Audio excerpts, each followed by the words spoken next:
Top of the morning, Jeff. Hey, Peter, how you doing this morning? Good. I should Take a whiff of that. I should sleep in more often because you got the oven heating up, ready for another day of bacon, and man, it smells sour. Yeah, it is. It's just from yesterday. So we're making a little sourdough starter today. Well, I mean, we would call this a sourdough starter in the period. This is our leaven bread we made yesterday. That's your starter. This is just a piece of dough from that. So from this, what I'm going to do is I'm going to add it to some water, some flour, and the yeast that are in here are going to start to ferment and increase inside of this, and then that will become our starter for our next dough. So I took in your presentation at Prickett's Fort a couple of years ago, and absolutely fascinated with the history. So maybe, because I like to delve into a wee bit of history, but deep history. There's a lot here because I guess I'm curious because we think about things that fascinate me. Who's the first to ferment the grape, make wine? Right. Who meads an ale and makes beer, and how did that evolve? So where does baking actually start? Well, we have our earliest loaf of bread is considered from 14,400 years ago. Right? Yeah, so this is pre-agricultural. These are hunters and gatherers. This is Natufian people. They, kind of in northern Jordan, southern Turkey area. Okay. The Natufian culture was, quite an extensive culture at the time. They have found, archaeologists have found chunks of bread, of dough that had been baked. And so that's our earliest bread. It's amazing. What's fascinating about it is that it wasn't particularly wheat, it was wild grasses and grains. And when they look at it under an electronic microscope, the one thing that they do not find is this. The bran. Yeah. These people were sifting that flour. So they were collecting all these grains, crushing them down, and then they were trying to get out that outer husk. Yeah. What they were trying to get is white flour. Yeah.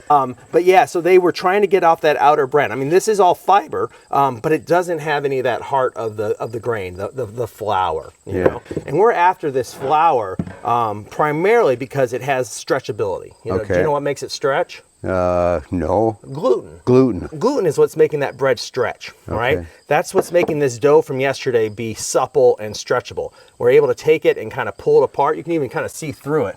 See how you can see right through that? That could be a window pane from a new trading post. That's exactly what they called it. Did you know that? That's what they call it, window painting. When bakers pick up their dough and they look through it, they literally call it window painting. Wow. Yeah, so that's exactly what that is. That protein, that gluten protein, is what allows bread to stretch. Okay. Very good. So when we're making bread, we're looking for that gluten if we want our bread to be elastic. Because what's happening is these little yeasties, right? Yeasties. The yeasties. We're farming yeasties. That's what bakers are doing. We're growing it now. We're growing it right now. So we'd gotten this yeast from a brewer. Brewing ale is very similar in baking. You take a grain in both of them, you add water in both of them, and then you add yeast. In one, the grain water is sugary. So when we add the yeast to it, they're alive, they're fungus, they eat the sugars, and then they reproduce. So they reproduce by budding. So one becomes two, and then exponentially growth. Right? It takes about 90 minutes for one yeast cell to make two, and then another 90 minutes, and they've made four, and they keep going. And in doing that, those yeast are doing two things. They're putting off alcohol on one side and gas on the other. So when we're making bread, that gas is getting trapped inside of this gluten, right? And it's pushing on it. It's pushing on that gluten. So our bread is flat, and then the gas is being expelled. It's pushing it up, pushing it up, pushing it up, and that's how we're making our bread rise. So our bread's rising because of that gas getting trapped inside of these gluten bonds. Right. So if you under-knead your dough and your dough becomes hard and flat, that's because you didn't allow for that gluten to expand. The gas is only so strong, it can only push so much. But if we allow for water and flour to mix long enough and we knead it, its work. We're letting it stretch, we're giving it that plasticity, we're giving it the ability to rise. And then the alcohol just dissipates in the oven. So there's no alcohol that you're tasting, but you smell it. When you smell that yeast, right? I mean, that's from beer, so what does it smell like? It smells like beer. Now, this is where culture comes in. Places like France, they don't really brew a lot of beer, they're mainly vintners, right? So they perfected sourdough. They took sourdough on a whole new level. So when the French colonists came to, to Quebec and to the Pays de Haut, out here in the Great Lakes, they brought with them sourdoughs. Yeah, from Europe. Right? Because that's how they were used to baking. The British colonists brought with them beer brewing, and they were using ale yeast. So if you're looking at British recipes, they almost never will call for a sourdough, right? It's kind of the lowest form of baking. There's a lot of 18th century texts that, specifically, mock sourdough. That say it was not popular. It was not what people wanted. And we talked about that the other day, where now it's the reverse. Now it's the reverse. Everyone wants a whole grain sourdough, and that's the most expensive. Whereas, back then people were desirous of more wheat or wheaten bread. So if I took the bran out and just had the wheat mostly sifted, we call that our household flour. If we sifted a little bit more, we get our wheaten flour, and a little bit more, we'd get our actual white flour. So the bran wasn't desirable to either the baker or the customer of the baker. No. But the miller, it was a kind of a perk. He would take that and either feed it to his own hogs as fodder, or sell it, I suspect. You have it in quite great volumes. Well, I mean, it comes off, it's less than 10% of the total wheat, grain. Like once we mill it, we're only losing a few pounds of every bushel of wheat that we're bringing to the miller. But yeah, it would be a byproduct. But and the miller actually had several byproducts. When they were milling, that flour. And the thing that we're looking for is, of course, the heart of the wheat. The purest, softest flours.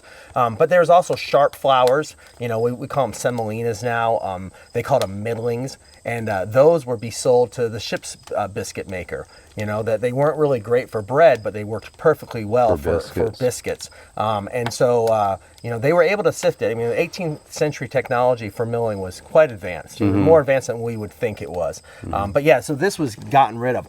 But there's even times during the American Revolution where we have letters that are going back and forth among the command that are asking the millers to sift the flour even further, because they needed more forage for the horses.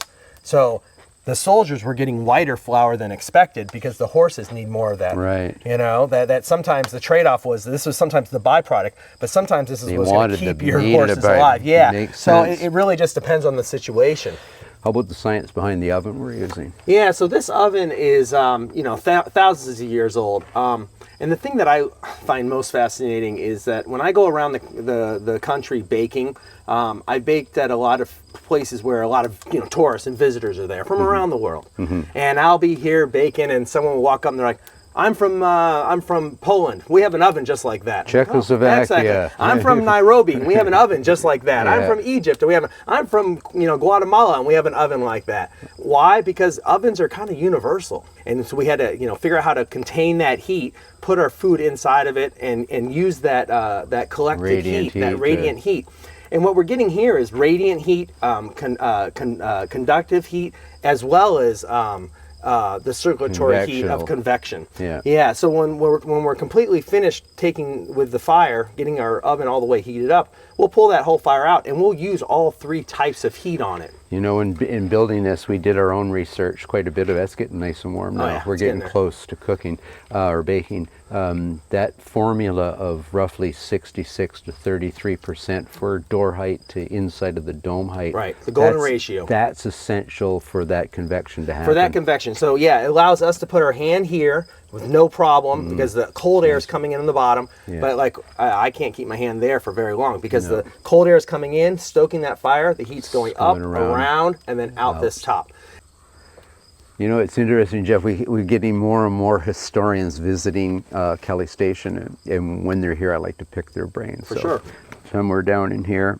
What's coming out of the magic bag? Money. All right. Yeah, you don't mind that, do you? Boy. So I'm holding a 1783 halfpenny. Oh, excellent. And so it's got the Irish harp on the back, and the colony's favorite fellow on the other side, King George III there, yeah. So anyway, so I'm curious. I know that if I went into a tavern in 1783, that halfpenny would buy a tankard of the best ale. Got it. Or a quart of the mediocre, apparently. So what would that buy me in bread? And I know it's going to come into the weight. Like these scales are an essential part of that time periods baking. Right, So right. what am I going to get for What are you that? going to get? Well, I don't have like an exact answer because first of all, it depended on where you were. They had different, what they called a sizes. And a size basically was the idea that we grew this much wheat this year, and therefore we're going to have this much flour this year, and therefore if you want white bread,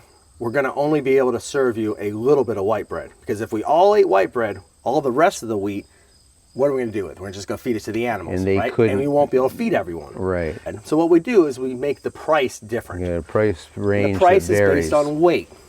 Right. Okay. So if we were to have, say, household bread, which is like nearly whole grain bread, you'd get the most amount of bread because it has the least amount of sifting. But say you get a 3-pound loaf of household bread, right? But for that same half penny, right, you might be able to get a 2-pound loaf of the wheaten bread. So it's more sifted. It's not white flour, but it's more sifted. If you wanted white bread, you might only get 8 ounces. I get a bun. You'd get a bun, right? For my and half that's penny. all you get. I think I'll go, I like to fill my belly. I go with the cheapest one with the most volume. Right. I know too the price is going to vary too from place to place. So say Boston to Philadelphia. Right. And we talked one time about Benjamin Franklin. He gets to Philadelphia. Yeah, 1722. He's a teenager. He goes in with, and he says, I want three pennies worth of bread. 3 pennies worth of bread. And his quote was, I came out of there surprised at how much I had to carry. Right, he had 3 large rolls that they wouldn't fit all in his pockets. Right. So he ended up having to carry it, and he was like trying to figure out, what do I do? Because in his mind, in Boston, he didn't get that much bread. He wouldn't have got half that. He didn't probably. get that. And we have to think about this, that in Boston and New England, they didn't grow a lot of wheat. They were importing all their wheat. Philadelphia, Pennsylvania, Maryland, Virginia, those are wheat belts. Yeah. So wheat is less expensive just a couple hundred miles away. And so you get more bread for your money. A couple hundred miles was a long way in 1780 to You better believe 1782. It was all based on weight. That these weights not only are there for your recipes, but then in the end they were there to figure out how large you're going to scale your dough, bake your bread, and when it's done, weighed as well. That's almost too hot to keep your hand on. Yeah, it's getting there. So that's close for baking. We're ready to go. Jeff, I got to thank you. This has been absolutely. Oh, really? This has been absolutely fascinating, Jeff. What I've learned here, there's a lot of science, but I've watched your work, and there's a whole lot of art involved as well. Yeah, it's the beauty of it. Yeah. There's a beauty of it, yeah, for sure. There's definitely lots of art. There's definitely lots of science, and it's generally when people are having difficulty in working with bread or pastry, it's not knowing the science behind it, not understanding that this is that these are things that we can't make up. That there's a science. There's a science here to all this that we have to pay attention to. Anyway, and you'll be a better baker for it. I'm a fort builder. I got a baker. I got to keep coming back. I got a resident baker. You have to keep coming back. Anyway, I'll get out of your hair. Let you do some baking, and I got some logs to notch. Yep, we'll get some things going. We'll catch you a little later. When I smell the bread baking, I'll be back. Sounds good.